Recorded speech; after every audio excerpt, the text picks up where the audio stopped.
کیا آپ کو پتا ہے کہ شیر جنگل کا بادشاہ کیوں کہلاتا ہے؟ میں نے یہ سوال ایک بار ایک گیدرنگ میں آڈینس سے پوچھا اور مجھے طرح طرح کے جواب ملے. کسی نے کہا وہ طاقتور ہے, کسی نے کہا کہ وہ بہت وجیح ہے, کسی نے کہا کہ وہ شکار بہت اچھا کرتا ہے. مختلف قسم کے جواب میرے سامنے رکھے گئے, لیکن آج میں آپ کو وہ جواب بتاتا ہوں جو کہ سائنٹسٹ کہتے ہیں کہ شیر جنگل کا بادشاہ کیوں کہلاتا ہے. بایولوجسٹ یہ کہتے ہیں کہ the reason lion is called the king of the jungle is because the cat species, یہ جو کیٹ کی اسپیشی ہے جس میں ٹائیگر, لائن, کیٹ یہ سارے اینیملز آتے ہیں, the cat species is the most adaptable to change. یہ جو لائن ہے it is most adaptable to change. کیا مطلب ہے؟ میں آپ کو اس کا مطلب سمجھاتا ہوں. دیکھیے, اس بات کا یہ مطلب ہے کہ جب بھی چینج آتی ہے, جب بھی تبدیلی آتی ہے جنگل میں, تو شیر اپنے آپ کو اس تبدیلی کے ساتھ بہت اچھے سے ایڈجسٹ کر لیتا ہے. کیوں ایڈجسٹ کر لیتا ہے وہ بہت اچھے سے؟ چاہے گرمی ہو, چاہے سردی ہو, چاہے خزاں ہو, چاہے کسی بھی قسم کا موسم ہو, کسی بھی قسم کے حالات ہوں, سب سے اچھے انداز سے تبدیلی کے ساتھ اپنے آپ کو اڈیپٹ یہ لائن کی اسپیشی کرتی ہے. اس کی کیا وجہ ہے؟ اس کی وجہ ہے ریفلیکشن, سوچ اور بچار. تبدیل ہونے کے لیے سب سے ضروری چیز ہے ریفلیکشن. دیکھیے, ایک کوٹ ہے, وہ کوٹ کیا ہے؟ Change is the only constant in life. ہر چیز,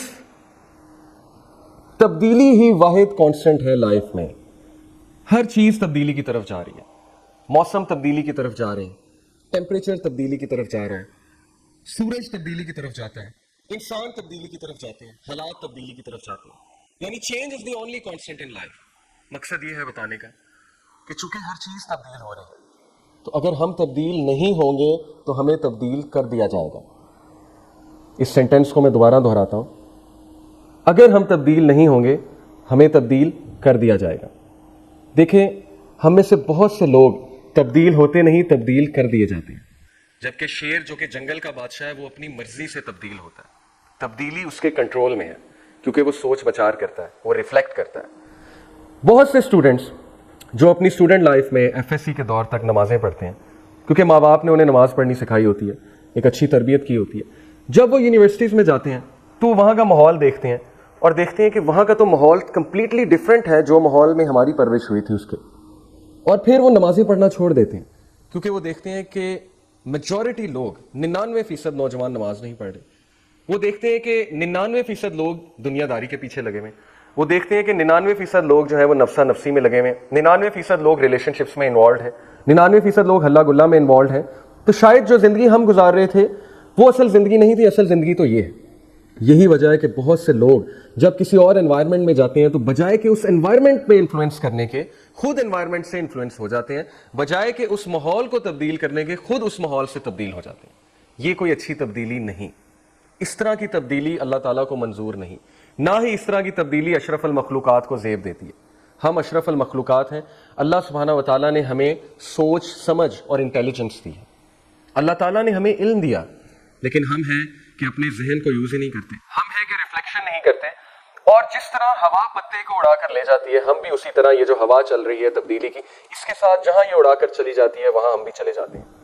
قرآن مجید نے انسان پہ سب سے بڑا احسان یہ کیا کہ انسان کے سامنے کچھ سوال رکھے. انسان سے یہ پوچھا کہ تم تبدیل کیوں نہیں ہوتے. کچھ سوالات میں آپ کے سامنے رکھتا ہوں. ان سوالات نے اس قوم کو جھنجھوڑا جو قوم انتہائی نکمی اور انتہائی سست, چور چکے اور بدماش قوم تھی. وہ قوم انتہائی ان پروڈکٹیو تھی, ان کا کوئی کام نہیں تھا. لیکن قرآن مجید نے ان سے کچھ سوالات کیے. یہ سوالات جب انہوں نے سوچنا شروع کیے تو ان میں ایسی تبدیلی آئی جس کی مثل پوری کائنات میں نہیں ملتی. وہ سوالات کیا ہیں؟ سورہ مومنون چیپٹر 23 ورس 115 اللہ سبحانہ و تعالیٰ نے پوری انسانیت سے ایک سوال پوچھا. اللہ نے کہا, کیا تم یہ گمان کرتے ہو کہ میں نے تمہیں بلا وجہ پیدا کیا اور تم میری طرف واپس نہیں آؤ گے پلٹ کر؟ یہ سوال جب انسانوں نے سنا, اور وہ انسان جو تدبر کیا کرتے تھے, جو ریفلیکٹ کیا کرتے تھے, ان کے دل کو یہ سوال کچھ اس طرح سے جا کر چھوا کہ انہوں نے اپنی زندگی کا جائزہ لینا شروع کیا کہ کیا واقعی ہمیں بلا مقصد پیدا کیا گیا ہے؟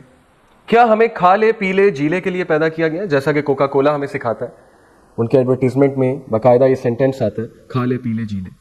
اگر کھا لے پی لے جی لے زندگی کا مقصد ہے تو یہ مقصد تو جانور بھی پورا کر رہا ہے, تو پھر ہم اشرف المخلوقات کیوں کر رہے ہیں؟ کیا زندگی کا مقصد صرف یہ ہے کہ من کی مان، جو تیرا من کہتا ہے وہ کر؟ کیا زندگی کا مقصد صرف یہ ہے کہ ہم زندگی کو کھیل تماشے میں گزار دیں اور یہ سوچیں کہ ہم نے پلٹ کر کہیں واپس نہیں جانا؟ قرآن مجید نے ایک اور سوال پوچھا انسانیت سے. قرآن مجید نے کہا چیپٹر 75 سورہ قیامہ میں، اَيَحْسَبُ الْإِنسَانُ أَن يُتْرَكَ سُدًى، کیا انسان یہ گمان کرتا ہے کہ ہم نے اسے سدا چھوڑ دیا ہے؟ سدا کے کیا معنی ہے؟ اس کے معنی ہے جس طرح سے ایک گڈریا بھیڑ بکریوں کو نگلیکٹڈ، کیئرلیسلی، irresponsibly چھوڑ دیتا ہے اور ان کا خیال نہیں کرتا اور ان کو اکاؤنٹیبل نہیں کرتا، کیا اسی طرح ہے انسان؟ ہم نے بھی تجھے کریٹ کر کے، ہم نے بھی تجھے تخلیق کر کے اسی طرح چھوڑ دیا اور تجھ سے کوئی سوال نہیں ہوگا؟ تجھ سے نہیں پوچھا جائے گا کہ تو نے مال کیسے کمایا، تجھ سے نہیں پوچھا جائے گا کہ تو نے اپنی جوانی کن کاموں میں صرف کی، تجھ سے نہیں پوچھا جائے گا کہ تو نے فلانے شخص کے ساتھ زیادتی کیا سوچ کر کی، تجھ سے نہیں پوچھا جائے گا کہ تو نے اپنے علم کو کہاں پہ استعمال کیا، تجھ سے بالکل پوچھا جائے گا. ایک ایک چیز کا تجھ سے سوال ہوگا. فَمَن يَعْمَلْ مِثْقَالَ ذَرَّةٍ خَيْرًا يَرَهُ وَمَن يَعْمَلْ مِثْقَالَ ذَرَّةٍ شَرًّا يَرَهُ. بے شک اللہ تعالیٰ ایک ایک ذرے کا حساب لیں گے، بے شک اللہ تعالیٰ ایک ایک نیکی کو نکال لائیں گے، بے شک اللہ تعالیٰ ایک ایک شر کو، ایک ایک برائی کو نکال لائیں گے. یہ ہیں وہ سوالات جو قرآن مجید نے ہمارے سامنے رکھے. قرآن مجید نے انسان سے سوال کیا، هل اتى على الانسان حين من الدهر لم يكن شيئا مذكورا، کیا انسان پر ایک ایسا دور نہیں گزرا جبکہ he was nothing to be mentioned, he was not even worth mentioning. تو اے انسان، جبکہ تو ایک نطفہ تھا، you were a drop of sperm، آج تو اس رب کے سامنے کھڑا ہوتا ہے جس رب نے تجھے پیدا کیا اور تو اس سے سوال کرتا ہے، تو اس سے جھگڑتا ہے. سورہ یاسین میں اللہ تعالیٰ نے اسی بات کو اس انداز میں پیش کیا. اولم یر الانسان انا خلقناہ من نطفۃ فاذا هو خصیم مبین، کیا انسان نہیں دیکھتا کہ ہم نے اسے ایک نطفے سے پیدا کیا اور بیہولڈ وہ ہمارے سامنے کھڑا ہوتا ہے ایک دشمن کی طرح اور ہم سے سوال کرتا ہے کہ کیا اللہ تعالیٰ ان ہڈیوں کو دوبارہ جمع کر کے انسان کو دوبارہ سے پیدا کرے گا؟ اللہ کہتے ہیں بالکل ہم دوبارہ سے پیدا کریں گے. سورہ قیامہ میں اللہ سبحانہ وتعالیٰ نے کہا لا اقسم بیوم القیامہ ولا اقسم بالنفس اللوامہ ایحسب الانسان ان لن نجمع عظامہ بلا قادرین علی ان نسوی بنانا. کیا انسان یہ گمان کرتا ہے ہم اس کی ہڈیوں کو دوبارہ جمع نہیں کریں گے؟ اللہ کہتے ہیں کہ تم ہڈیوں کی بات کرتے ہو، ہم تو تمہارے فنگر ٹپس دوبارہ پیدا کر دیں گے، بالکل اسی طرح بنا دیں گے جس طرح سے پہلے بنائے تھے، پرفیکٹ آرڈر میں. آپ کو پتہ ہے جو ہمارے فنگر ٹپس ہیں یہ ہر انسان کے یونیک ہوتے ہیں. اللہ تعالیٰ یونیک موسٹ فیچر بتاتے ہیں کہ تم یہ گمان کرتے ہو ہم ہڈیوں کو دوبارہ جمع نہیں کریں گے، ہم تو تمہاری فنگر ٹپس کو دوبارہ پرفیکٹ آرڈر میں بنا دیں گے. اسی طرح اللہ تعالیٰ نے ہماری توجہ ایک طرف مرکوز کروائی. سورہ الانبیاء میں اللہ سبحانہ وتعالیٰ نے پوچھا اقترب للناس حسابهم وهم فی غفلۃ معرضون، حساب کا وقت قریب آ رہا ہے اور یہ لوگ ہیں کہ غفلت میں ڈوبے ہوئے ہیں، یہ لوگ ہیں کہ میری ہدایت سے اعراض کرتے ہیں، یہ لوگ ہیں کہ جب ان کے سامنے کوئی ریمائنڈر دیا جائے، قرآن کی آیت سنائی جائے تو یہ مذاق اڑاتے ہیں، یہ اس کو ایک کان سے سن کر دوسرے کان سے نکالتے ہیں، تو ان کو پتہ لگ جائے گا عنقریب. ناظرین، یہ وہ چند سوالات ہیں جو قرآن مجید نے ہمارے سامنے رکھے. اور یہ سوالات اللہ تعالیٰ نے ہمارے سامنے کیوں رکھے؟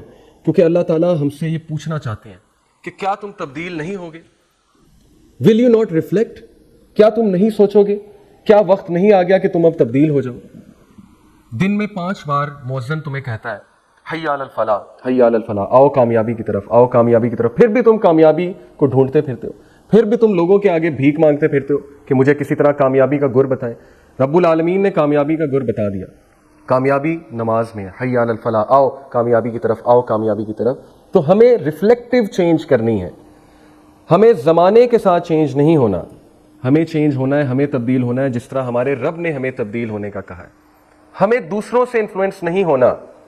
ہم اشرف المخلوقات ہیں، مسلمان لیڈر ہے، اسے نہیں زیب دیتی یہ بات کہ وہ زمانے سے انفلوئنس ہو، وہ انوائرمنٹ سے انفلوئنس ہو، وہ لوگوں سے انفلوئنس ہو. ہمیں اللہ نے خیر امہ بنایا، ہمیں اللہ نے لیڈر بنایا، ہمیں زمانے کو انفلوئنس کرنا ہے، ہمیں دوسروں کو انفلوئنس کرنا ہے، ہمیں دوستوں کو انفلوئنس کرنا ہے، ہمیں رشتہ داروں کو انفلوئنس کرنا ہے. ہمیں سوچنا ہے ہم کہاں جا رہے ہیں، ہمیں یہ سوچنا ہے کہ کیا ہم زندگی اس طریقے سے گزار بھی رہے ہیں جو اشرف المخلوقات کو زیب دیا کرتی ہے، یا ہم زندگی اس جانور کی طرح گزار رہے ہیں جو کھاتا ہے، پیتا ہے، جیتا ہے، سوتا ہے اور اس کے بعد جو ہے وہ مر جاتا ہے. تبدیلی کے حوالے سے 3 چیزیں یاد رکھیے. جس بھی انسان میں یہ 3 خصوصیات ہیں انشاءاللہ وہ بہترین تبدیلی کی طرف جائے گا، وہ اس تبدیلی کی طرف چلا جائے گا جو تبدیلی اللہ تعالیٰ اس سے ایکسپیکٹ کرتے ہیں. پہلی چیز نیت. میں اکثر سوچا کرتا تھا کہ امام بخاری رحمہ اللہ نے اپنی صحیح بخاری میں پہلی حدیث انما الاعمال بالنیات کیوں رکھی؟ امام نووی نے 40 احادیث کا جو مجموعہ کیا 40، اس میں بھی پہلی حدیث انما الاعمال بالنیات کیوں رکھی؟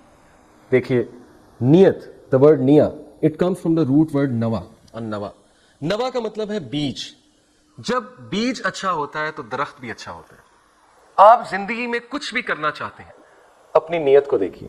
آپ نے زندگی میں کسی کو سپورٹ کرنا ہے، کوئی اچھا کام کرنا ہے، کوئی ڈیسیجن لینا ہے، اس کے پیچھے نیت کو دیکھیے، کیونکہ نیت سے بیج ہے اور بیج سے درخت ہے اور درخت سے پھل ہے. اگر نیت اچھی ہے تو سب کچھ اچھا ہے. اسی لیے رسول اللہ صلی اللہ علیہ وسلم نے نیت کی اتنی زیادہ اہمیت بتائی. تو پہلی چیز، what ever you do in life please check your intention, اپنی نیت کو دیکھیے. دوسری چیز، دوسری quality, perception. What is perception? Perception کہتے ہیں سوچ کو، پرسیپشن کہتے ہیں خیالات کو. کسی چیز کو دیکھتے ہوئے ایک سوچ بنانا.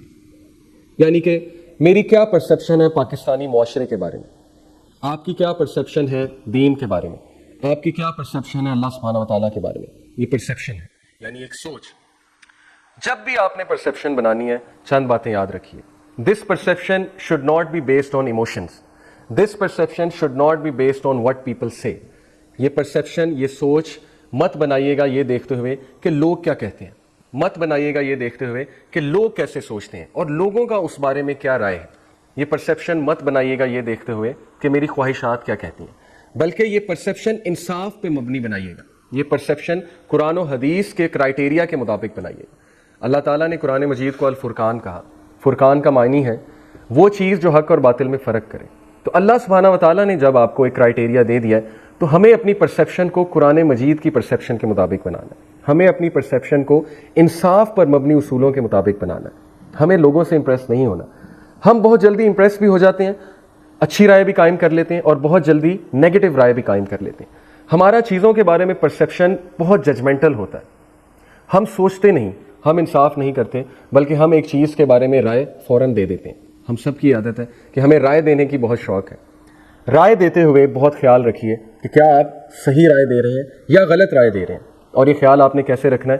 قرآن مجید کے جو اصول ہیں ان اصولوں کے مطابق اپنی رائے کو پرکھنا ہے. تیسری کوالٹی، ریفلیکشن. ریفلیکشن کا مطلب ہے تدبر کرنا.